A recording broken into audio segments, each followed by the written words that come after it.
This is StoryLink Radio. The professional storytellers at StoryLink Radio have been around for a long time. The Irish knew storytellers by the name Shawnee. We are committed to bringing stories to life through the spoken word, as in traditional oral storytelling. We present stories of many genres: ancient myths and legends, short stories, full-length novels, science fiction, high fantasy, philosophy, traditions, classics, drama, fiction, non-fiction, romance, theater, ghosts and haunts, stories of the strange, and much, much more. Our stories may be drawn from contemporary sources or from some dusty, near-forgotten tome. Regardless, it is a treat like no other to listen to stories and tales presented in a live format with the emotion and feeling a true professional storyteller brings, conjuring up images of yesterday, tomorrow, and fantasy. So join us at StoryLink Radio and let us be your Shawnee for a time.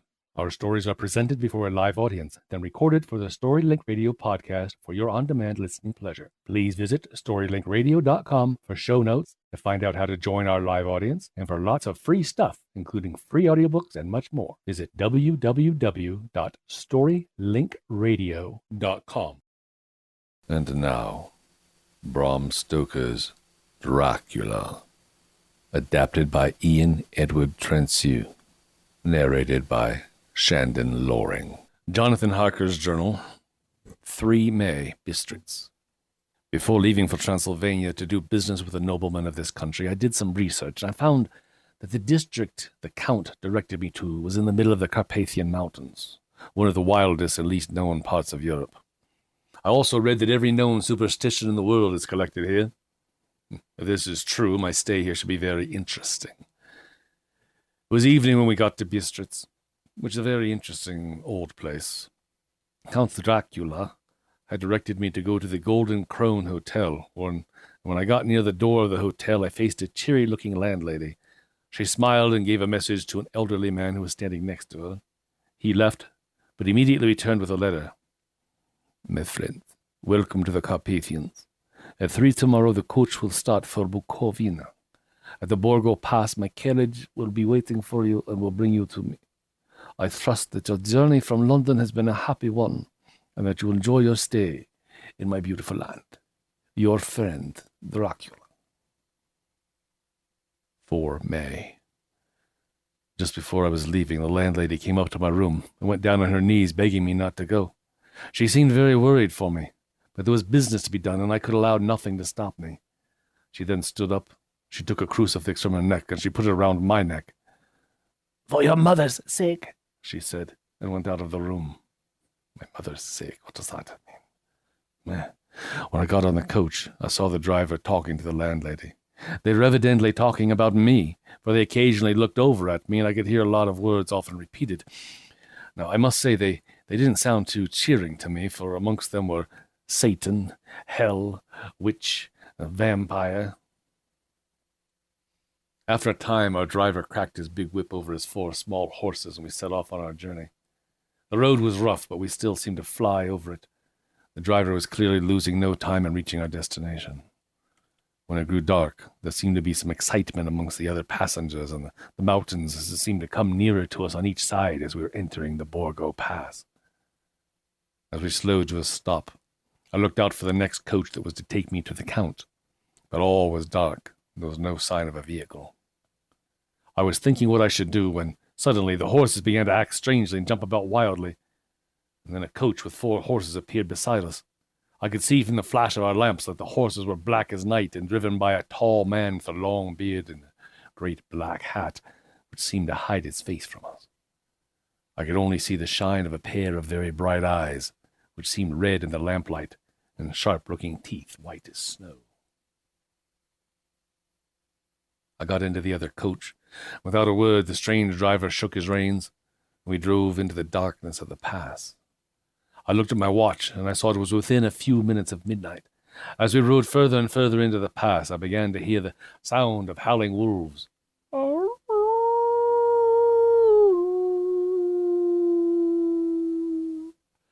And the sound came nearer and nearer, as though they were closing around us from every side. I grew terribly afraid, but the driver was not all disturbed. Suddenly, away on our left, both the driver and I saw a faint blue flame. At once, he stopped the horses, jumped to the ground and went rapidly over to the flame. While he was gone, the horses began to shake with fright. I could not see any reason for this, as the howling had stopped. Just then the moon appeared, and by its light I was horrified to see around us a ring of wolves with white teeth, red tongues, and bright white eyes. They were 100 times more terrible in the silence than they were when they were howling. Then suddenly, without warning, they began to howl again. The frightened horses jumped about and looked helplessly around. In front of them suddenly appeared the figure of the coachman, who began shouting at the wolves. He held his hands high in the air as if he was somehow commanding them. As he swept his long arms back and forth, the wolves moved back further and further. A moment later, the wolves had disappeared, and the driver climbed back into the coach. Now, this was all so strange I was afraid to speak or move. We traveled a bit further, and then I began to notice that the driver was pulling up the horses to the courtyard of a huge ruined castle, whose windows were dark and very unwelcoming. When the coach stopped, I got out. The driver shook his reins and disappeared down one of the dark openings.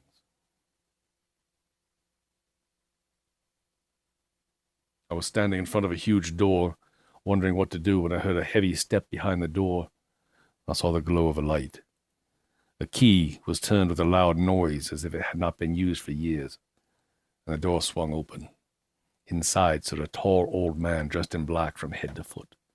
He had a hooked nose, and the mouth under his heavy white mustache was rather cruel-looking, with very sharp white teeth.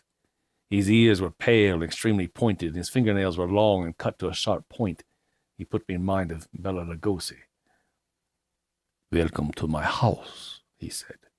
"Enter freely and of your own free will. Leave something of the happiness you bring when you go. I am Dracula. I welcome you, Mr. Harker, to my home. It is late, and my people are not available. Let me see to your comfort myself." With this, he took my bags, and I followed him into the house. At the end of a great winding stair and along another passage, he threw open a heavy door. I was happy to see a well-lit room with a huge fire and a table that was set for supper. "You will excuse me that I do not eat with you, but I have eaten already." After I had finished my supper, I looked towards the window, and I saw the first light of the coming dawn. There seemed a strange stillness over everything. But as I listened again, I could hear the howling of many wolves.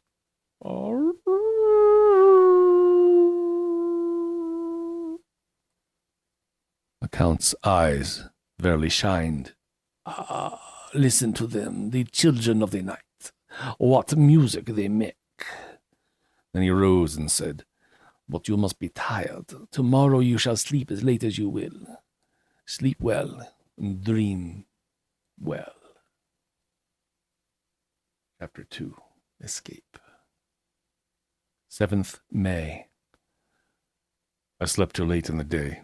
When I had dressed myself, I went into the dining room, where I saw that cold breakfast had been laid out for me. There was a card on the table which was written, "I have to be absent for a while. Do not wait for me. D." Some time later, I'd finished my meal. I looked about for something to read and found a sort of library. Here I found a large number of English books, magazines, and newspapers. While I was looking at them, the door opened and the Count entered. "Ha! I am glad you have found your way in here, for I am sure there's much that will interest you. These books have told me much about my new home in England. Now come, tell me of London and the house which you have found for me there." "The estate is called Carfax," I told him, as we sat down to business. "The house there is very large, with only a few windows high up. It is close to an old church, and there are not many houses nearby, one being a private lunatic asylum." The Count seemed very pleased with the house, and after supper, which again he did not eat, he stayed with me and asked many questions until morning. 8 May. When I got up, I hung my shaving glass by the window, and I was just beginning to shave, when suddenly I felt a hand on my shoulder and heard the Count's voice saying, "Good morning." I was startled, for I had not seen him come in. What's more, there was no reflection of him in my mirror. I must have cut myself, and the Count surprised me, for I noticed there was blood on my chin. When the Count saw my face, something happened which I really had not expected. His eyes began to burn with anger, and he suddenly tried to grab my throat. I drew away, and his hand touched the crucifix which I still had around my neck. Immediately there was a change in the Count. The anger passed so quickly that I could hardly believe that it was ever there. "Ah, take care how you cut yourself. It is more dangerous than you think in this country." Then grabbing the shaving glass, he opened the window and threw it out and left without a word. 12 May. Last night, I went up the stone stairs to where I could look out of the window towards the south. As I leaned from the window, I noticed something moving on the floor below me where I supposed the Count's room would be. I watched in disbelief as the Count slowly came out of the window and began to crawl, just like a lizard, down the castle wall, with his cloak spreading out around him like great wings. At first I could not believe my eyes. I thought it was some trick of the moonlight. But as I kept looking, I realized that it was not. 15 May. Once more I've seen the Count go out in his lizard fashion. After he had gone, I thought of using the opportunity to explore the castle more and maybe to get out of this nightmarish place. I went down the stone stairs to the hall where I had entered originally, and I found the door was locked. I feel the castle is a prison, and I am a prisoner here. I went on to try other doors and passages, and at last I found one which was unlocked. When I entered, I noticed that the furniture was more comfortable than any I had seen. There was a horrible loneliness in this place, which chilled my heart. But it was still better than living alone in the rooms which I had come to hate. I began to feel tired, so I lay down on a couch near the corner, and I suppose I must have fallen asleep. I thought that I must be dreaming when I saw 3 young ladies appear in the moonlight opposite me. 2 were dark with eyes that seemed to be almost red in the moonlight. The other was fair, with great masses of golden hair and eyes like pale sapphires. I felt in my heart a wicked, burning desire that they would kiss me. They whispered together. Then the fair girl advanced and bent over me. She licked her lips like an animal, and I could see her sharp white teeth in the moonlight. Lower and lower went her head, until I could feel the soft touch of her lips, the 2 sharp teeth on my throat. I closed my eyes and waited. But just then, the Count entered the room. As my eyes opened, I saw his strong hand grasp the neck of the fair woman and throw her violently from me. In a voice which seemed to cut through the air, he said, "How dare you touch him when I have forbidden it? This man belongs to me. When I am done with him, you shall kiss him at your will. Now, go." "Are we to have nothing tonight?" said one of them as she pointed to a bag which the Count had thrown upon the floor. He nodded his head, and one of the women jumped forward and opened it. I thought then that I heard the sound of a small child coming from the bag as the women closed round it. Then the horror overcame me, and I fainted. Later, I woke in my own bed. The Count must have carried me there. As I looked round this room, I realized that I am safer here than anywhere else, for nothing can be more terrifying than those awful women who are waiting to suck my blood. 17 June. A band of gypsies came to the castle a few days ago and are staying in the courtyard. They have been working tirelessly somewhere deep in the castle, for I have heard the sound of digging. This morning I heard the sound of whips and horses' feet coming up the path beyond the courtyard. I hurried to the window, and I saw 2 large wagons containing great square boxes drive into the yard. I tried calling to them, thinking this may be my only chance to escape, but nothing would make them even look at me. 30 June. When morning came, a wild desire took me to find the key to the front door and escape. I decided to try and climb out the window and down the wall to the Count's window. I did not feel dizzy, even though the height was great, and in no time I found myself standing outside the window. I climbed through, and I looked around for the Count. but the room was empty. In one corner of the room there was a heavy door which led through a stone corridor down a circular stairway. At the bottom there was a dark, tunnel-like passage which stank so badly I had to cover my nose. At last I found myself in an old, ruined chapel. The ground had recently been dug over and the earth placed in the great wooden boxes brought by the gypsies. Here I made a terrifying discovery. There, in one of the boxes, of which there were 50 boxes in all, there lay the Count. His white hair and mustache were changed to dark grey. His mouth was red with fresh blood, which dripped from the corners of his mouth and ran down his chin and neck. He was either dead or asleep. I could not say which, for his eyes were open, but there was no sign of movement, no breath, no beating of the heart. I shook as I leaned over to search him, but I could not find the key. Then I stopped and I looked at the Count. A terrible desire came upon me to rid the world of such a monster. I grabbed a spade, which the workmen had been using to fill the boxes, and I struck at his hateful face. But as I did so, the head turned, the eyes fell upon me. The sight seemed to paralyze me, and the spade fell from my hand. Just then I heard the sound of gypsies coming towards the chapel. With a last look around and at the box which contained the evil body, I ran from that place. After I had reached the Count's room, I heard a sound in the passage below of many feet and a crash of boxes being loaded onto the wagons. The gypsies were leaving. I shall not remain alone in the castle with those horrible women. I shall try to climb down the castle wall further than I have attempted and hopefully find a way from this hellish place.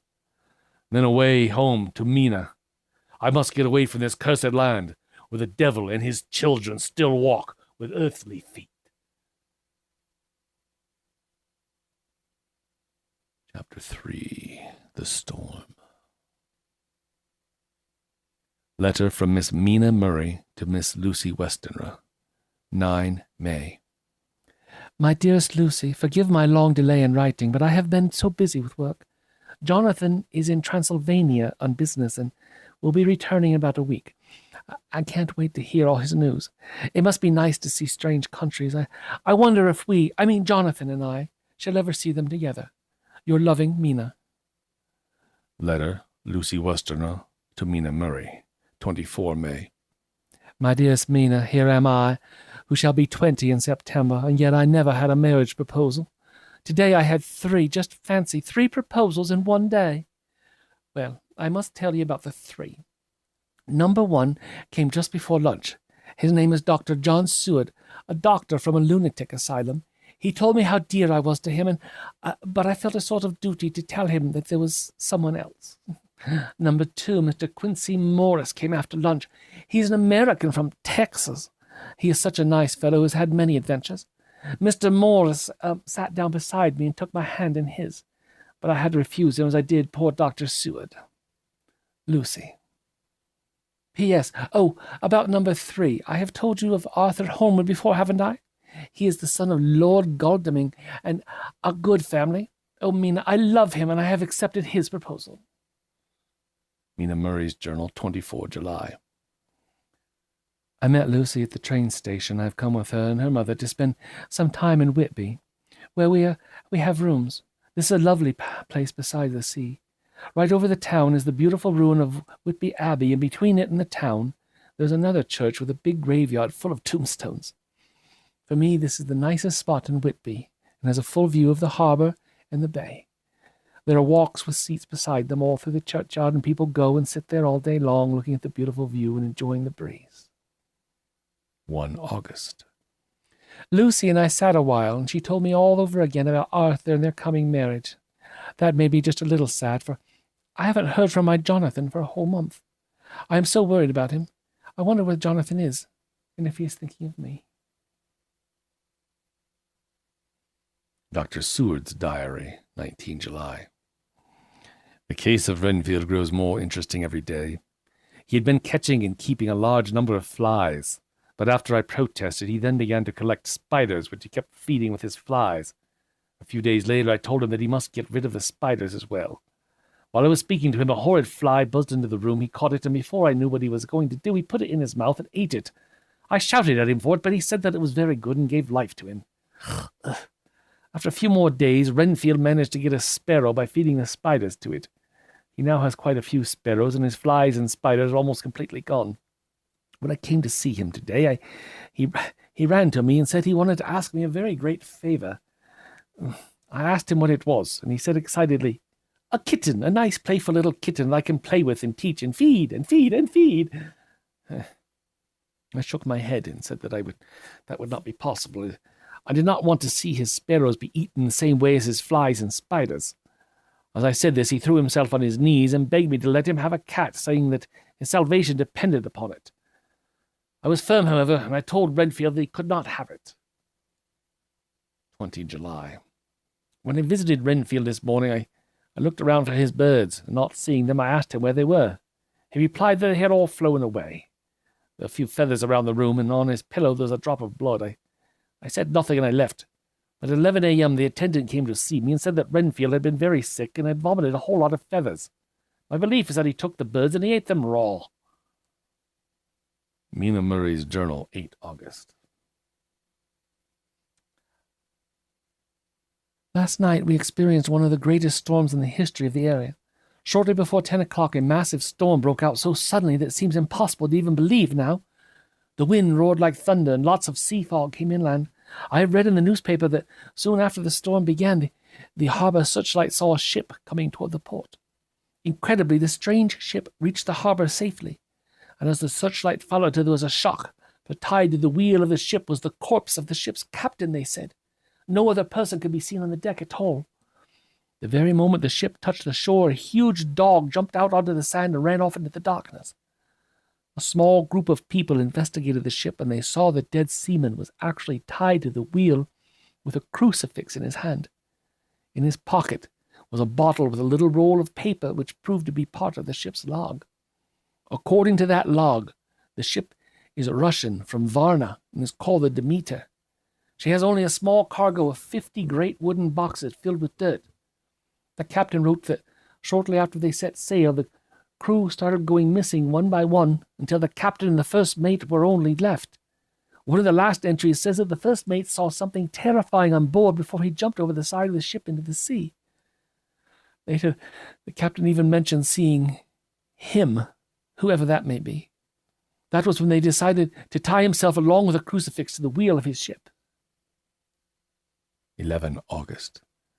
I awoke suddenly around 1 in the morning. I found Lucy's bed was empty and the door wide open. I threw on some clothes and I ran out to look for Lucy. There was a bright full moon and heavy black clouds. Then as the clouds passed and the churchyard became visible, I saw Lucy sitting on one of the benches.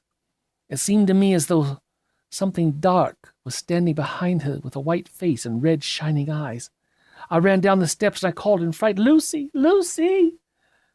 But by the time I reached her, Lucy was quite alone, and there was not any sign of any living thing about.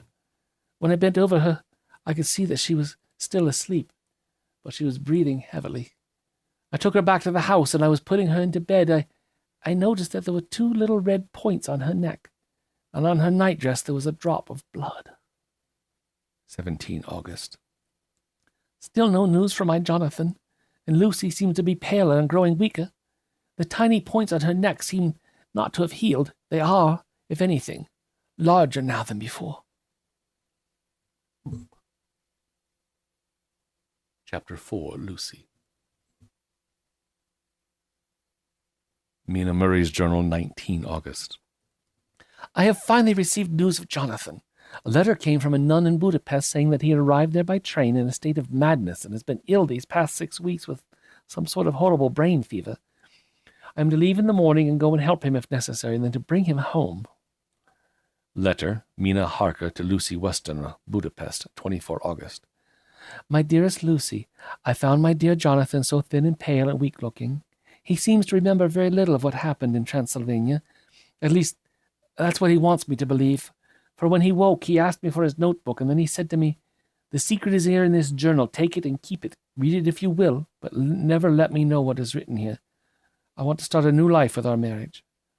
We decided to get married here in the hospital room later that same day, and as a sign of trust I took the notebook Jonathan gave me and I wrapped it in paper and sealed it with wax. Your ever-loving Mina Harker. Lucy Westerner's diary, Hillingham, 24 August. I wish Mina were here with me again, for I feel so unhappy. Last night there were some strange noises at the window. I had more bad dreams as well, but I cannot remember them. Arthur has come to visit, and we have decided to get married this month. But I am so full of fear. I feel so weak and tired that I didn't have the spirit to try to be cheerful. Letter, Arthur to Dr. Seward, Albemarle Hotel, 31 August. My dear Jack, I must leave to visit my father, who is ill, but I want you to do me a favor, please. Lucy Westerner is ill. She looks awful and is getting worse every day. I am filled with worry and want to speak with you after you have seen her. Arthur. Letter from Dr. Seward to Arthur Holmwood, 2 September. My dear old fellow, Miss Westerner looks very different from when I saw her last. I could easily see that she was rather bloodless, and she complains of dreams that frighten her. I am not sure what is wrong, so I've written to my old friend and master, Professor Van Helsing, from Amsterdam, and I've asked him to come at once. Yours always, John Seward. Dr. Seward's diary, 7 September.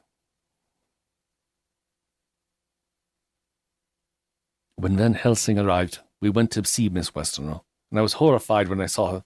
She was terribly pale, and her breathing was painful to hear. My God, said Van Helsing, there is no time to lose. She needs more blood at once. As we were getting prepared for the operation, there was a knock at the hall door, and Arthur stepped quickly in. So worried about Lucy, I came to see her. Without a pause, Dr. Van Helsing said, You have come just in time. What can I do? Asked Arthur. My life is hers. I would give the last drop of blood in my body for her. When all was over, Arthur had gone home to rest. I went back to the room. By the bedside sat Van Helsing, looking at Lucy intently, and I saw on her neck there were 2 small holes, not large, but not healthy-looking. At first I thought that this wound might be the answer to the loss of blood, but if this was so, the whole bed would have been covered with blood. 11 September. This afternoon Van Helsing brought a great bunch of white flowers to Lucy, who seems to be feeling much better. Lucy started smelling the flowers, then with a sad look on her face said, Why, these flowers are only common garlic. The professor took the garlic and passed it around the room. Then he tied some together for Lucy to wear around her neck and made her promise not to take it off. Memorandum left by Lucy Westerner, 17 September. Shortly after I went to bed, I was woken up by the sound of strange noises at the window. Is anybody there? I said, but there was no answer. I went to the window and looked out, but could see nothing except a big bat. A few minutes later, the door opened and my mother looked in. Seeing that I was not asleep, she came in and sat by me to see if I was well. Just then there was a crash at the window, and through the broken window came the head of a huge grey wolf. Mother cried out and grabbed the garlic that Dr. Van Helsing had put round my neck. For a second or two she sat up, pointing at the wolf. There was a strange and horrible sound in her throat. Then she fell over dead, as if struck by lightning. I must have fainted, if I remember no more. When I woke, the wolf was gone. I am now alone in the room with my poor dead mother. I am feeling I am dying of weakness, so I shall leave this paper for someone to find if I should not survive the night. Oh, God, help me. Dr. Seward's diary, 18 September. I received an urgent telegram this morning from Dr. Van Helsing asking me to check on Lucy. When I arrived at the house, I knocked loudly on the door, but no one answered. Just then I saw the professor running up the road, shouting, How is she? Are we too late? We went round to the back of the house, and I found an open window and climbed through.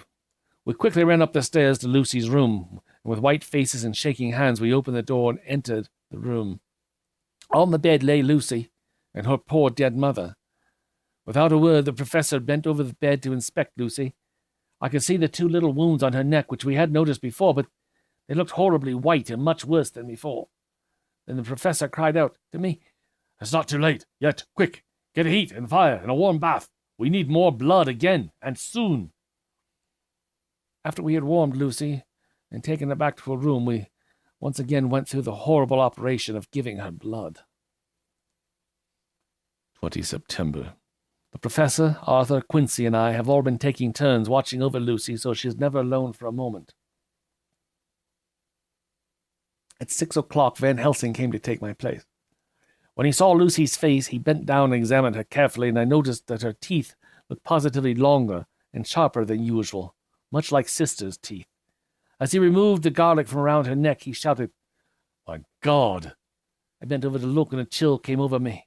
The spots on her throat had completely disappeared. For 5 minutes, Van Helsing stood looking at me. Then he turned to me and said calmly, "She is dying. Wake Arthur. Tell him to come to me." When Arthur arrived, Lucy opened her eyes and whispered in a soft voice, "Arthur, oh my love, I am so glad you have come. Kiss me." Arthur bent over to kiss her, but at that moment Van Helsing grabbed him by the neck and with both hands actually threw him across the room. "Not on your life," he said. "Not for your living soul and hers." Arthur was so shocked that he did not know what else to do or say, but before anything else could happen, Lucy's breathing became heavy again, and all at once it stopped. "It is all over," said Van Helsing. "She is dead." I took Arthur by the arm and led him to the next room, where he sat down and cried. Then I went back to the room and stood beside Van Helsing and said quietly, "Ah, the poor girl. There is peace for her at last. It is the end." He turned to me and said gravely, "Not so. This is only the beginning." Chapter 5. The Undead. Mina Harker's Journal, 22 September. Jonathan has been keeping busy with work ever since we returned to Exeter and doesn't look so thin anymore. He occasionally wakes up in the night trembling and still needs looking after, though. Today, Jonathan and I were on our way back through town when suddenly I felt him grasp my arm so tightly that it hurt. He was very pale and staring in terror at a tall, thin man with a black mustache and a pointed beard. "My God, it is the man himself," he said with horror. "I believe it is the Count, but he has grown young. Oh, my God, if only I knew." He continued staring out until the strange man was out of sight, but would say no more about it and has not been himself since. I am worried now for Jonathan, and I fear the time has come when I must read his journal and know what is written. Oh, Jonathan, forgive me, but it is for your own good. 24 September.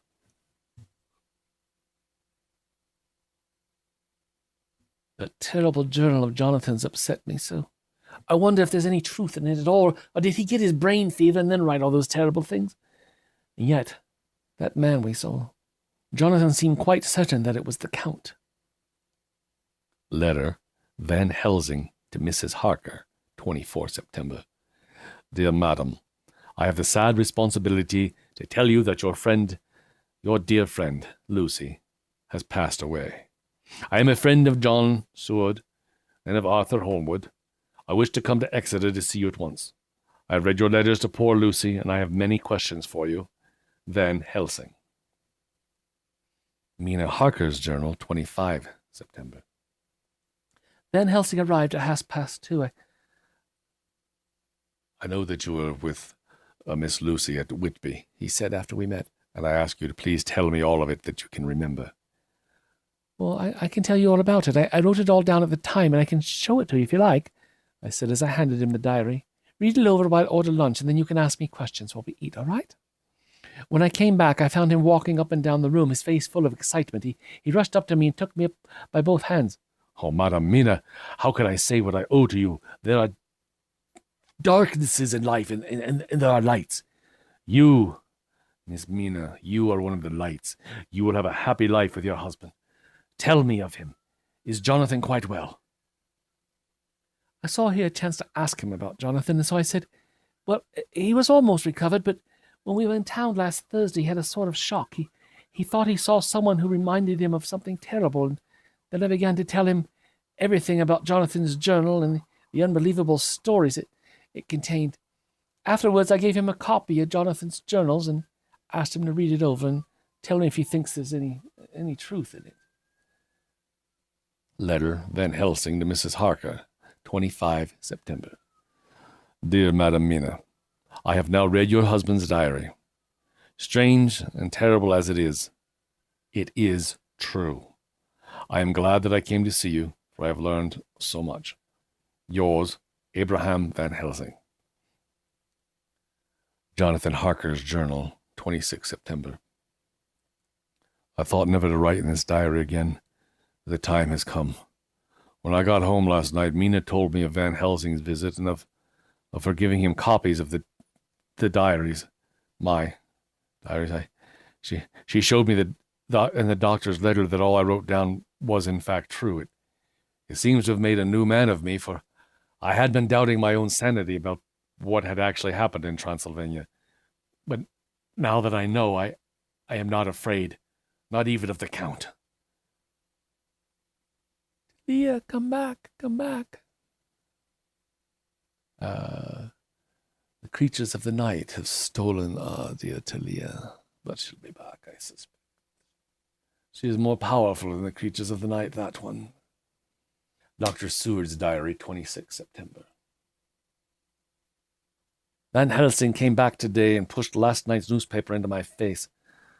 I looked over the paper, and he pointed out a paragraph about children being taken and injured by a strange lady in Hampstead. I did not understand until I reached the part where it described that the injured children had 2 small wounds on their necks, and were muttering the name Talia. It is like poor Lucy's, I said. Whatever it was that injured her...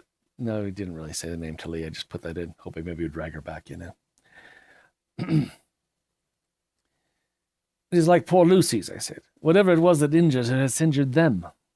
Yes, that is true indirectly, said Van Helsing, but not directly. When I asked him to explain, he placed his elbows on the table, covering his face with his hands as he spoke. They were made by Miss Lucy. 29 September. At Van Helsing's request, I telegrammed Arthur and Quincy and asked them to come and meet us as soon as possible. After they arrived, Van Helsing told us all what he wanted to do. I want you all to come with me to the churchyard at Kingstead, and then to enter the tomb and open a coffin. Arthur looked at him in shock. Professor, is this some horrible joke? After a pause, Van Helsing went on. Miss Lucy is dead, is it not so? Then there can be no wrong to her. But if she is not dead... Good God! Cried Arthur. What do you mean? Has she been buried alive? I did not say she was alive. I go no further than to say that she might be, as Rick was saying earlier, undead. All I ask you now is that you come with me and that you look and listen. It was just before 12 o'clock when we got into the churchyard. We all kept close together. We came to the tomb. The professor unlocked the door, and we all entered. Once inside, we walked over to the coffin, and we began taking the lid off. When the lid was removed, we all looked in. The coffin was empty. For several minutes, no one spoke a word. The silence was broken by Van Helsing. Welcome back, Talia. We must all wait outside and hide now. But stranger things are yet to be. He opened the door. We walked out. There was a long silence as we were all thinking about the mystery of Lucy's empty coffin. And then suddenly the professor told us to be silent. He pointed, and we saw a thin white figure which held something dark at its breast, coming towards the tomb. As the white figure moved close enough for us to see clearly, my heart grew cold as ice, and I could hear a gasp from Arthur. It was Lucy, her lips red with fresh blood, and she was holding a small child in her arms. When Lucy saw us, she drew back with an angry growl, and she threw the child she was holding to the ground. Then she advanced to Arthur with open arms and an evil smile. Come to me, Arthur. My arms are hungry for you. Come, my husband, we can rest together. Arthur seemed to be under a spell, and he opened his arms wide. As she was moving towards her husband, Van Helsing jumped forward and held his little golden crucifix between them. She jumped back with a face full of rage, ran past him into the tomb. After a while, when we had recovered from the shock, we entered the tomb again and closed the door behind us. When the professor again lifted the lid off Lucy's coffin, we all looked, and we saw that the corpse lay there. She looked like a nightmare form of Lucy as she lay there with pointed teeth and a blood-stained mouth. Van Helsing took out a round wooden stake about 3 feet long, and a heavy hammer from his bag, and handed them to Arthur. In his bossiest voice he said, "Take this stake in your left hand, and place the point over her heart. Then take the hammer and strike in God's name, so the undead may pass away." Arthur bravely placed the point over the heart, and then he struck with all his strength. The thing, God help me, the thing in the coffin twisted and shook. The terrifying scream came from the open red lips, and then the twisting slowed down until finally it lay still. The terrible task was over. And there, in the coffin, lay no longer the foul thing, but our own sweet Lucy, as we had seen her in life. Van Helsing came and laid his hand on Arthur's shoulder and said to him, "She is no longer the devil's undead, but now we must find and destroy the cause of this evil before it can happen again." Chapter 6. Mina and Dracula. Mina Harker's journal, 30 September. Jonathan and I have come to Dr. Seward's asylum to meet with everyone who has been involved with this horrible tale. Dr. Seward was shocked to learn from Jonathan that Dracula had bought the Carfax estate next to the asylum and has been so close all this time. For the past few days, Jonathan and I have been putting together all the information from everyone's diaries, notes and letters, so that we shall all be well informed and can arrange our plan of battle with this terrible and mysterious enemy. After I had given copies to everyone, we all met in Dr. Seward's study, and Professor Van Helsing began to tell us more about Count Dracula. All we have to go on upon are traditions and superstitions, but this does not make us helpless. As we have seen, the vampire can take the shape of many things. He can be a wolf or a bat, or even come in the form of mist. He has the strength of 20 men and the knowledge of the centuries. Van Helsing paused for a moment. But he is not entirely free either, friends. He can only change form exactly at sunrise, noon, and sunset.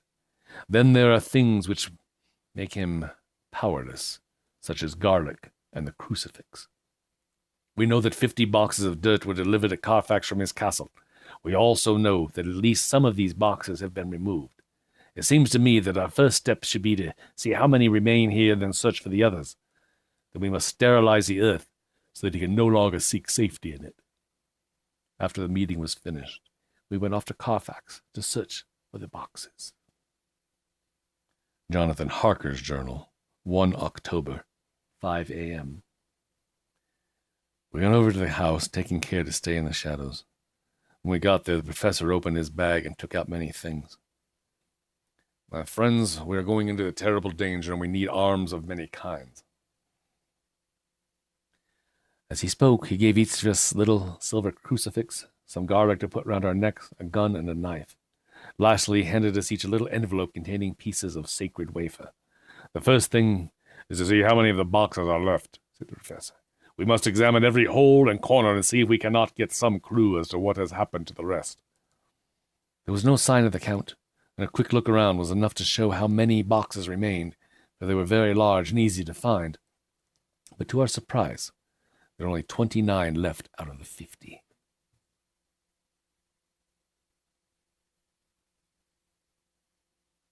Dr. Seward's diary, 3 October. Late last night, the attendant came in running into my room and told me that Renfield had somehow had an accident. He had heard him shout. When he went to see what the problem was, Renfield was lying on the floor, all covered with blood and his back broken. I ran off to see Renfield and told the attendant to get the professor at once. A few minutes later, Van Helsing arrived, and Arthur and Quincy came shortly after. Suddenly, Renfield opened his eyes and stared wildly around the room. "Quick, doctor, I am dying. I have something that I must say before I die. It's easier that way. Last night he came up to the window in the mist. He began promising me things." The patient went on without stopping. He began to whisper. Rats, rats, rats, rats, millions of them. Why did it have to be rats? And every one alive. Dogs to eat them, cats too, all lives, all red blood, with years of life in it. Before I knew what I was doing, I found myself opening the window and saying to him, "Come in, Lord and Master." His voice became weaker. All day I waited to hear from him, but he did not send anything. When he finally came in through the window, I got mad with him. He laughed at me. Then he went on as though I was no one. He didn't even smell the same as he went by me. I thought that somehow Mrs. Harker had come into the room. The professor began to shake, but Renfield went on without noticing. When Mrs. Harker came in to see me this afternoon, she was much paler than before. It made me mad to know that he'd been taking the life out of her. So when he came tonight, I was ready for him.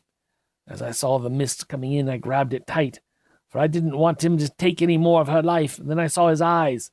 They burned into me. My strength became like water. He raised me up and threw me down. There was a red cloud before me, and noise like thunder, and the mist went away under the door.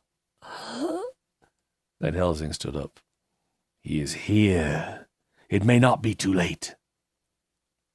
We all hurried to Mrs. Harker's room and threw ourselves against the door, which opened with a crash.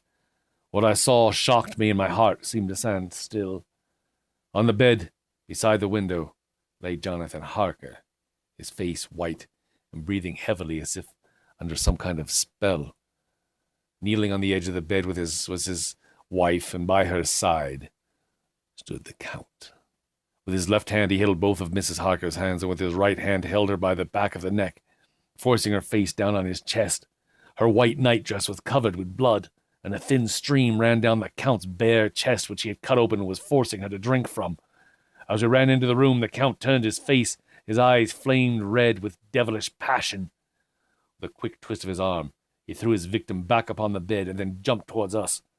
By this time the professor was holding towards him the envelope which contained the sacred wafer. The Count suddenly stopped and backed away as we, lifting our crucifixes, advanced. It suddenly became dark as a great black cloud covered the moon. When Quincy lit a match and we were able to see again, there was nothing but a thin mist going out under the door. Van Helsing, Arthur, and I moved forward to Mrs. Harker, who by this time was screaming horribly. Her face was terrifying, and from her throat dripped a thin stream of blood where the Count had bitten her. Her eyes were mad with terror. Then she put her face into her hands and began crying, "Unclean, unclean, he made me drink his blood. He said I am now one with him and shall come to him whenever he calls. Oh, God, pity me."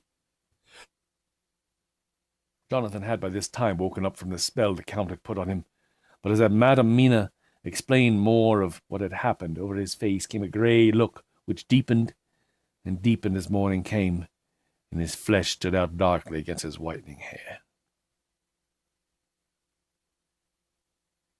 Dr. Seward's diary, 3 October. Geez, that's almost now. That's only 3 days ago. We decided to go immediately to sterilize the earth in the boxes at Carfax and 2 other locations around London which Mrs. Harker had discovered. As we were leaving, Van Helsing placed a piece of sacred wafer upon Miss Mina's forehead in order to protect her while we were gone.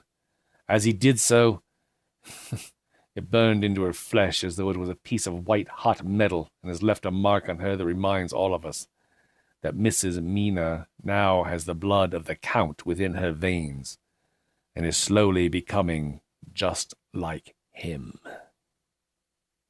Chapter 7. The Chase and the End of Dracula.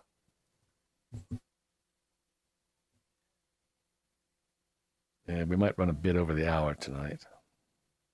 Hope that's okay. Jonathan Harker's journal, 4 October. Yesterday we found all but one of those foul boxes that brought to London by the Count. We returned home after sterilizing them by putting a piece of the sacred wafer within each. We were all wondering what next to do when Mina asked me to get the professor. She explained that if the Count's mind is connected with hers, then she might be able to discover where he is if Van Helsing tries to hypnotize her. After the professor had put her into a kind of sleep, he asked her many questions. She described that all was dark, but she could hear the sound of Sound of water and the noise of feet coming from somewhere overhead. He means to escape, said the professor. He is afraid. He has taken his last box on board a ship, and he is leaving. We must follow him, for Madame Mina's sake. 6 October. Ooh, that's tonight, isn't it? After some investigation, we found the ship that was carrying the Count. It is called the Tsarina Catherine, and is on its way to Varna. The ship will take at least 3 weeks to reach Varna, but we can travel overland to the same place in 3 days. 28 October. We have left today behind. We waited many days for the ship in Varna, but one night a strange fog covered the city so that we could see nothing. Later we discovered that the ship had sailed past Varna and has landed a few hundred kilometers further up the river in Galatz. Mina Harker's journal, 30 October. One of my very favorite nights. When we arrived at Galatz, we found that the Count had once again escaped us. The box has been collected by his loyal gypsies to be taken back to his castle. Van Helsing hypnotized me once more, and afterwards he said that I spoke of seeing light and hearing the sound of water and the faraway howling of wolves. I love that bit. The professor suggested we split up. Jonathan and Dr. Holmwood will try to catch him by boat, and Mr. Morris and Dr. Seward will hire horses and go after him by road. The professor and I shall make our way by train and carriage to Castle Dracula, and try to stop him from entering his own home by sterilizing the earth and making it clean of evil. Memorandum by Abraham Van Helsing, 5 November. We reached the Borgo Pass just after sunrise 2 days ago. All yesterday we traveled through the snow, getting closer and closer to the mountains. Madame Mina is slowly changing. She sleeps all through the day now and refuses to eat. When evening came, I made a fire to keep us warm. Then I drew a ring in the snow round where Madame Mina sat, and over the ring I placed some of the sacred wafer. She became white with fear and started to shake. When I asked her to come near the fire, she stood up, took one step, then stood completely still. She shook her head, said simply, "I cannot." I was happy, for though she was becoming more a vampire, I knew that her soul was safe within this holy circle. When morning came, I turned to wake Madame Mina, but she lay in a deep sleep from which I could not awaken her. When the sun was higher in the sky, and I felt as though I was safer, I left Madame Mina sleeping within the holy circle, and made my way to the castle in search of the 3 vampire women who Jonathan described in his journal. While searching for their graves in the old chapel, I noticed there was one great tomb larger than all the rest. On it was just one word: Dracula. This was the undead home of the king vampire. I laid some of the sacred wafer in Dracula's tomb and then began the terrible task of destroying the devil women lying in the other tombs. It was horrible work, but as soon as my knife had cut off their heads, much to Rick's dismay, their bodies began to turn into dust. Mina Harker's journal, 6 November. It was late in the afternoon when the professor and I made our way towards the east, where I knew Jonathan was coming. We could hear the distant howling of the wolves. Oh! They were far off, but the sound was full of terror. I knew from the way Dr. Van Helsing was searching about that he was trying to find some place where we could protect ourselves if attacked. In a little while, the professor found a wonderful spot, and then taking his field glasses from his case, he stood on the top of the rock and began to search the horizon. Suddenly he called out, "Look, Madame Mina, look!" I jumped up and I stood beside him on the rock. Straight in front of us came a group of gypsies on horses hurrying along. In the middle of them was a long wagon, and on it was a great square chest. The evening was now getting closer, and I knew that at sunset the thing within the box could change into many forms to try and escape.